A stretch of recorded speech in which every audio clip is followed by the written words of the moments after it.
Bonjour à tous et bienvenue dans Cult and Click. On est là avec l'ami Ker. Bonjour à toi, mon cher Ker. Bonjour à tous. On est là pour vous parler des séries Marvel.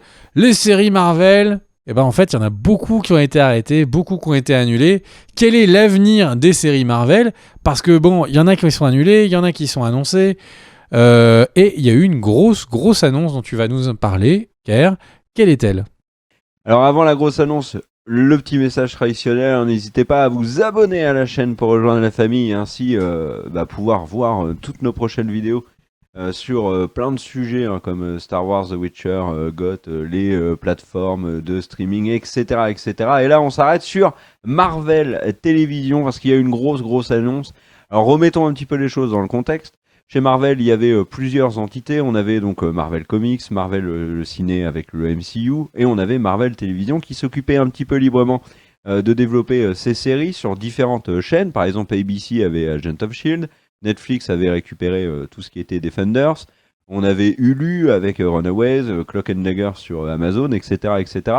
Et il y a eu une grosse info cette semaine, c'est que Marvel Télévision passe sous le contrôle de Kevin Feige et donc de Marvel Film, Marvel Cinéma. Et c'est donc Kevin Feige qui va gérer l'ensemble des différentes séries Marvel. Et ça a une logique, puisqu'en fait, les prochaines séries Marvel sont des séries dans le MCU, réellement et aussi importantes, d'après Kevin Feige et autres big boss de Marvel et Disney, que les films. Notamment, sachez que certains personnages, comme par exemple Miss Marvel, sera donc introduite dans une série pour ensuite arriver dans des films. C'est aussi le cas de Miss Hulk. Il y a beaucoup de séries qui vont arriver. Alors là, pêle-mêle, et j'en oublierai peut-être, mais il y a Falcon and the Winter Soldier. On a la série sur Scarlet Witch qui a l'air très intrigante. On a aussi une série sur Loki, une série sur Hawkeye. On a cet été ont été annoncées au D23 des séries sur Miss Hulk, sur Miss Marvel justement. Et ça sans oublier bien sûr Moon Knight qui est peut-être la série la plus intrigante annoncée dans le MCU parce que c'est un personnage qui est très violent, qui est un personnage aux aspects psychologiques très complexe et qui logiquement diffusé sur Disney+ devrait être une série interdite qui est justement pas interdite au moins au plus de 13 ans. Donc il y a énormément de séries du MCU qui arrivent et il n'y a plus de place pour les séries qui étaient là avant. Disney, du coup, fait un peu le ménage. Tu l'as dit, il y a beaucoup de séries qui ont été annulées. Agent of Shield, c'est la fin. The Runaways, la saison qui sort là, est la dernière. Cloak and Dagger aussi. Il y a eu d'autres séries qui ont été annulées. Par exemple, il y avait une série sur des X-Men. Et on a aussi et surtout les séries de Marvel Netflix qui ont été annulées. Alors là, c'est complètement logique, puisqu'en fait, on avait un deal entre Disney, enfin Marvel en l'occurrence, et Netflix pour la mise en avant de personnages et quelques années plus tard, donc là maintenant en l'occurrence en 2019, Netflix et Disney sont d'énormes concurrents au point où Disney a décidé de ne mettre plus aucune publicité Netflix sur aucune des chaînes du groupe, donc ESPN, etc. etc. Donc c'est plus possible des séries Marvel sur Netflix. Donc voilà, l'info elle est là, on voit que toutes ces séries sont terminées.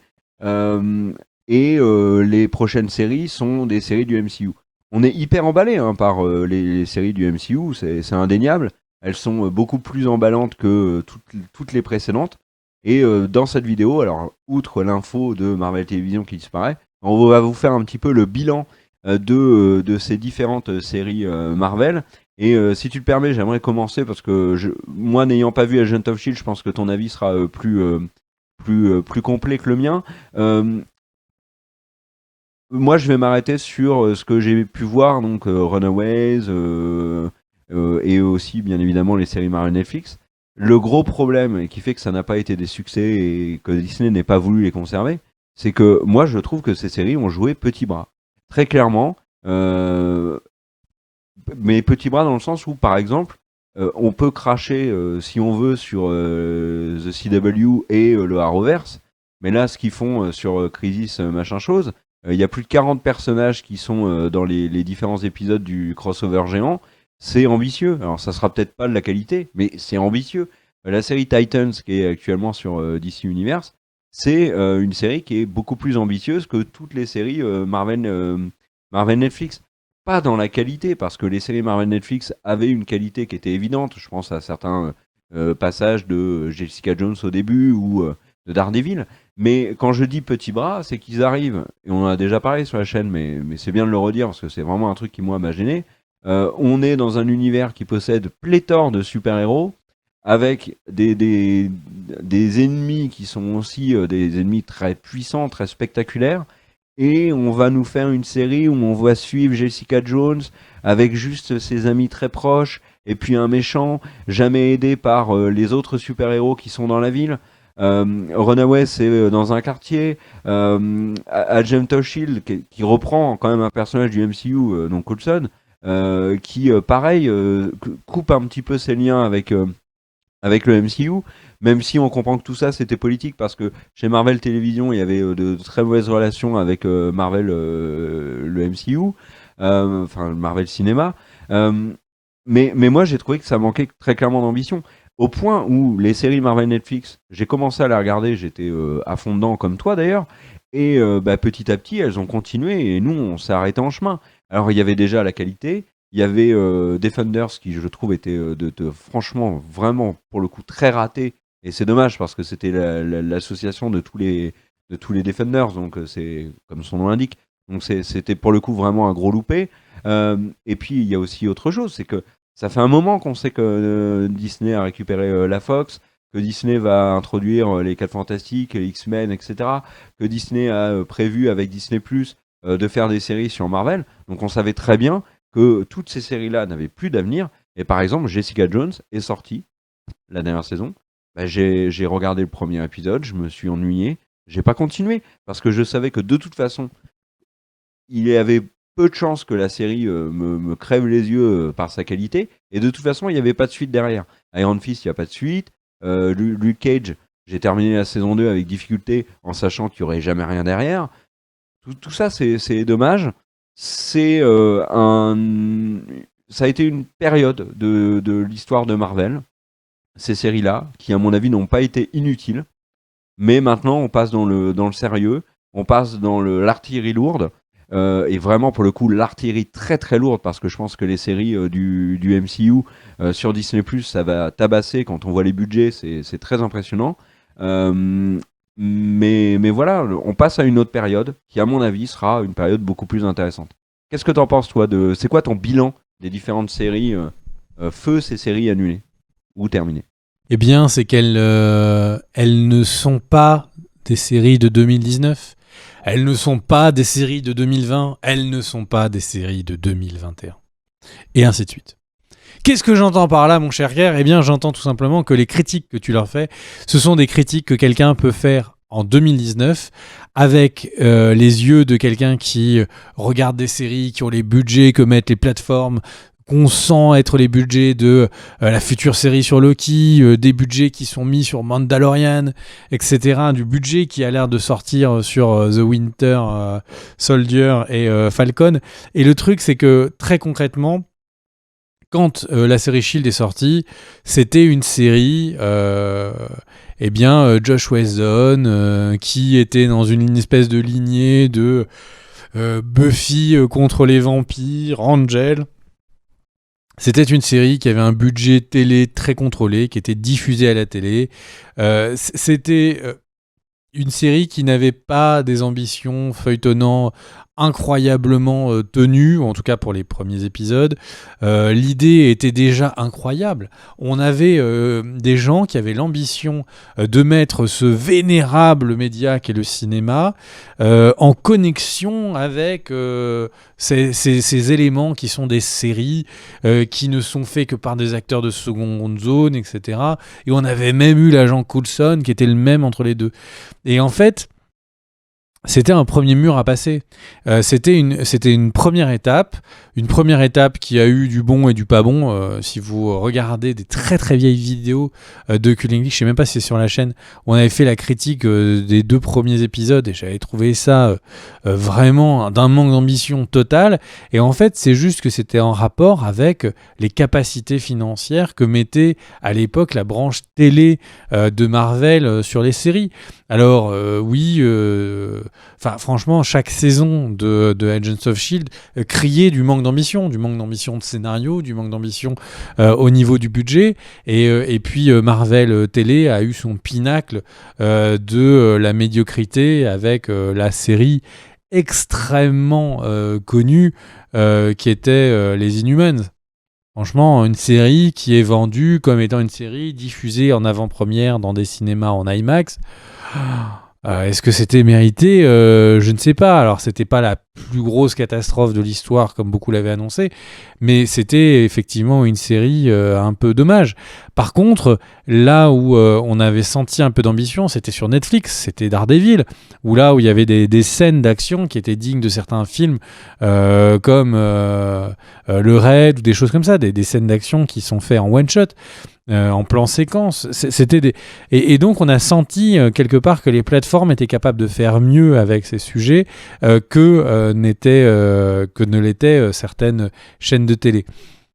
Moi, j'ai beaucoup d'affection sur la série Cloak and Dagger, que je trouve être une série, en tout cas dans je crois que j'ai regardé le début de j'ai regardé la première moitié de la série, et qui était une série que j'avais trouvé vraiment assez réussie, assez intrigante, pas du tout connectée vraiment de manière intéressante au MCU, mais une série qui était une vraie proposition. Je pense que alors série faite pour les adolescents et jeunes adultes, mais une série qui, je pense, si je l'avais regardée à cet âge-là, enfin à l'âge cible, je pense qu'elle m'aurait beaucoup plu.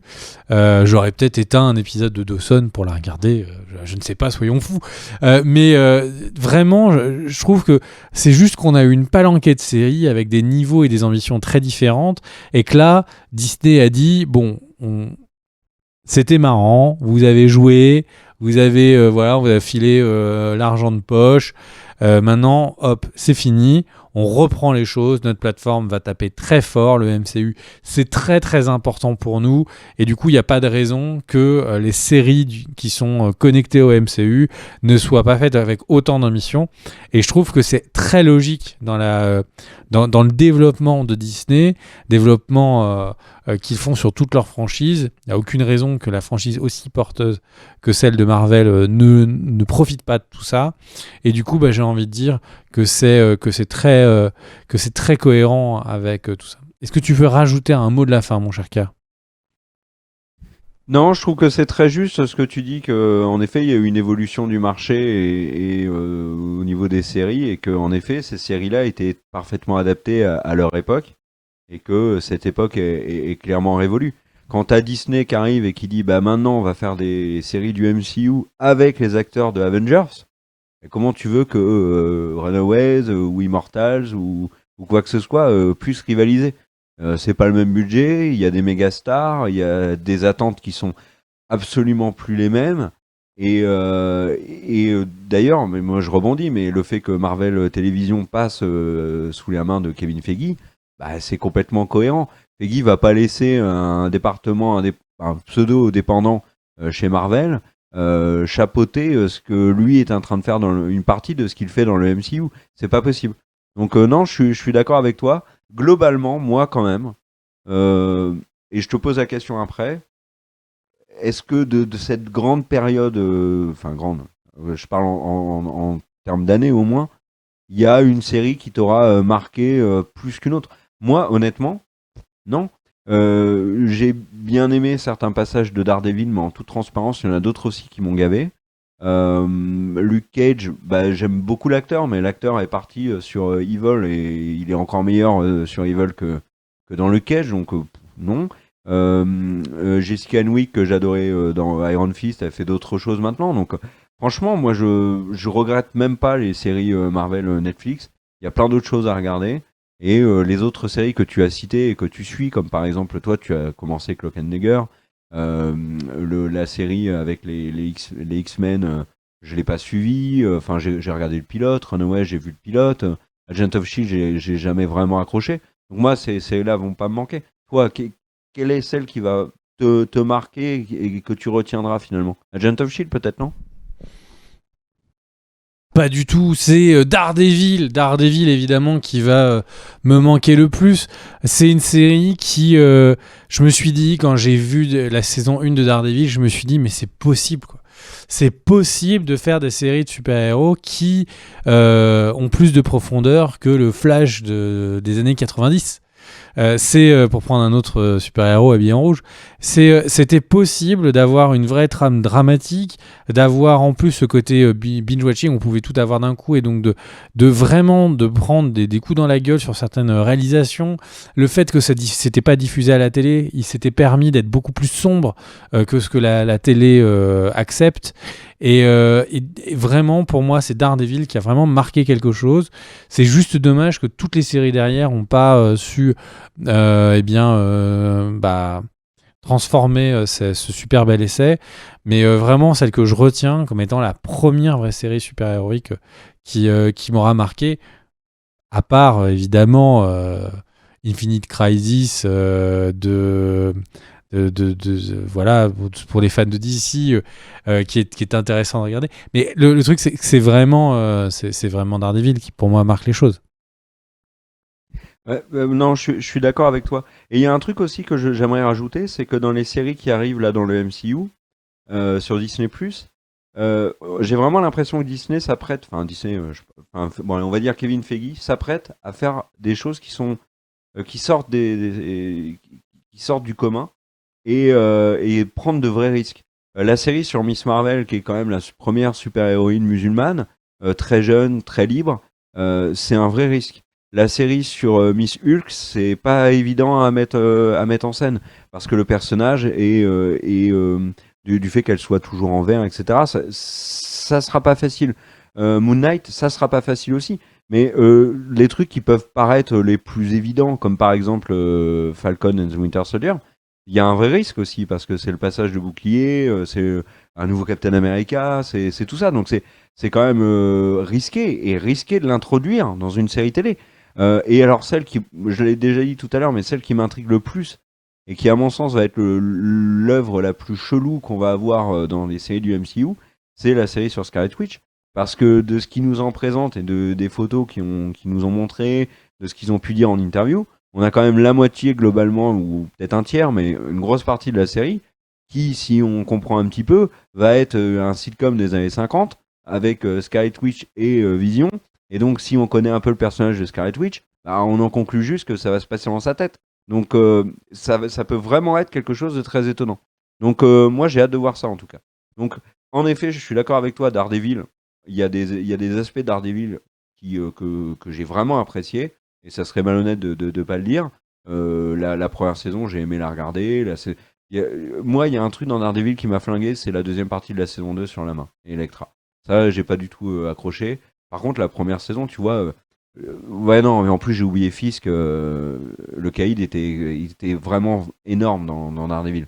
Donc, ok, il y a Daredevil, mais bon, les autres, ça s'oubliera. Voilà. Allez, je te laisse conclure. Eh bien, merci à tous d'avoir regardé cette vidéo. Merci aux tipeurs sans qui cette vidéo, tard le soir, avec Kerr chez lui, ne serait pas possible. On n'aurait pas pu avoir le matériel, avoir Daniel à la réalisation. Merci à vous. Merci à tous ceux qui soutiennent la chaîne autrement, juste en regardant la vidéo, mettant un pouce, un commentaire. Merci à tous. Et si vous voulez voir d'autres vidéos, n'hésitez pas à vous abonner à la chaîne et cliquer plutôt. Pas cloquer, c'est trop chelou cloquer.